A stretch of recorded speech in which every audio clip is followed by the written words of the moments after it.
you very much for listening. I'm happy to take questions. I don't even know where to start. I guess I'll start and work my way a little bit. Yes. Scott Detrow with NPR. What did you learn last night about going face-to-face with President Trump in the debate? Would you do anything different next time? And also, there's a lot of talk about, given the way things went last night, two more debates aren't worth having. What do you think about that? It's not a inconsequential assertion. Look, he did what I expected him to do last night. He announced what he was going to do. He announced he was going to, I think the phrase was, now he can become really vicious. I think that was his phrase at some point. Look, last night reinforced for me why I got in this race in the first place. Last night, I said when I got in the race, we were in a battle for the soul of this country. Can you all see me? Should I turn this way a little bit?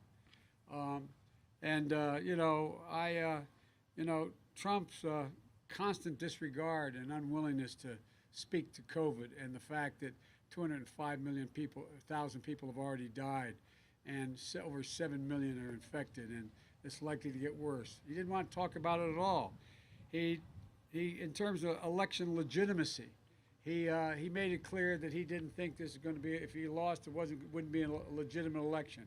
Already began to plant seeds of doubt in the legitimacy of this election. I don't know any president's ever done that before. And his dog whistle, the white supremacy, when asked would he condemn white supremacy, he said he didn't say a word. And then when I said, well, how about the Proud Boys, which is a white supremacist group, he said, well, I just told them to stand down and stand ready. Stand down and stand ready based on the outcome of the election. And last night was, I think, a wake-up call for all Americans. What I tried to do last night, I tried to speak directly into the camera to the American people, to talk about their concerns, to talk about what's on their mind, to talk about what I would do were I president. Trump has no plans, no ideas, didn't express a single plan that he had about how he's going to move forward, and it made me realize that just how much is at stake. You know, for 90 minutes, he tried everything to distract, everything possible, and it just didn't work. But I hope that this next debate is going to be in front of real live people. It's going to be a town hall, and I just hope we're able to. I'm looking forward to it, and I hope we're able to get a chance to actually answer the questions that are asked by the persons in the room. But God only knows what he'll do. Yes. Is there any scenario where you would not debate the president in these next two debates? And are there any changes you want to see made by the commission before you debate? Well, he not only attacked me constantly and my family, but he attacked the moderator. And again on his tweets this morning or last night. I just hope there's a way in which the debate commission can control the ability of us to answer the question without interruption. I'm not going to speculate on what happens in the second or third debate. My hope is that they're able to literally say the question gets asked of Trump. He has a microphone. He has 2 minutes to answer the question. No one else has a microphone. And then I don't know what the actual rules are going to be, literally. But that's what seemed to me to make some sense. But I'm looking forward to that. And what do you have to say to those undecided, persuadable voters who were watching last night and were just completely turned off by politics? I can understand it. It was, I kind of thought at one point, maybe I shouldn't say this, but the President of the United States conducting himself the way he did, I think was just a national embarrassment. But look, I just hope that the American people and those undecided voters try to determine what each of us has as an answer for their concerns and allows us to actually speak. Yes, sir.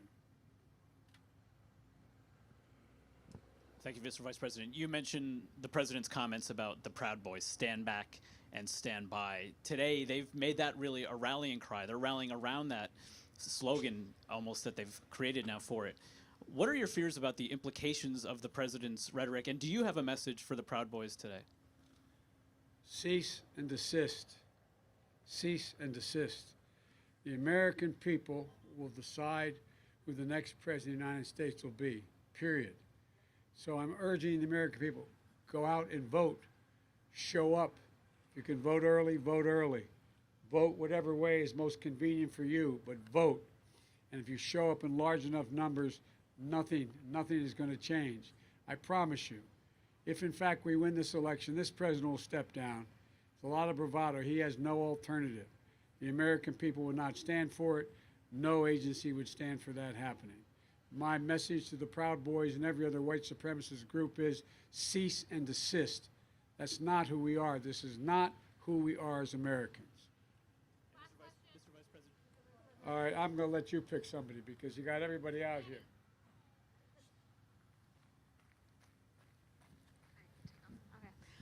Mr. Vice President, thank you for giving me a question. I think it's for yes. Oh, great. Okay. I wanted to, just about last night, you said a few things that put some distance between yourself and the liberal wing of the party on the Green New Deal, Medicare for All. Can you talk a little bit about whether or not you could be going a little bit too far to the center and alienating some people on the left? And related to that, have you spoken with Alexander AOC today or recently? No, I haven't, and I appreciated her endorsement. I like, look, we had a debate with, I don't know, 22, 25 people in the Democratic Party. I said at the time that I would tell you exactly what I believed, and I would state why I believed it and why I was running. And that's exactly what I did.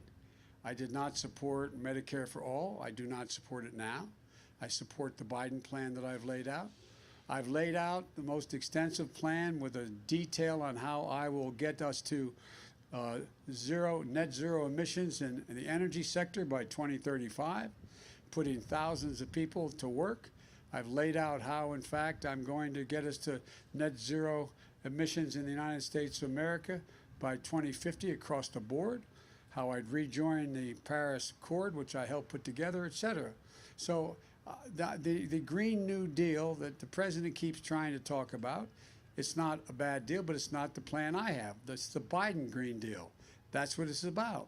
And what the president keeps trying to do is he's trying to run against somebody other than me.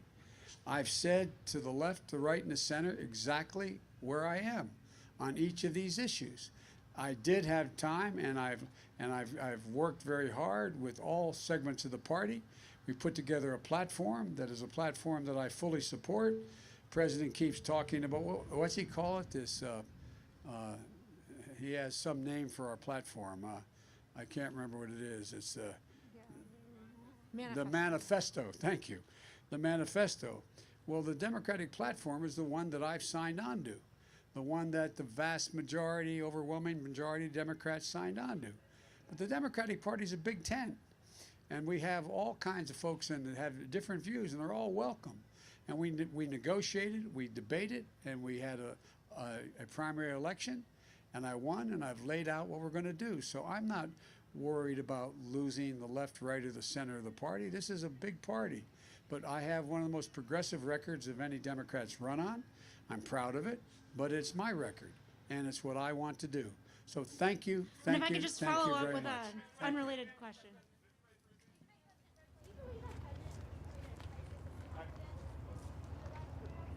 You know, I'm going to get in trouble with the conductor, but because I'd like to stay and answer a lot of your questions. Do I think he's created a crisis in confidence? Look, all you have to do is look at the polls all your networks run. And a significant number of the American people are worried about what he recommends having anything to do with, look there, right? Is that what you're trying to tell me?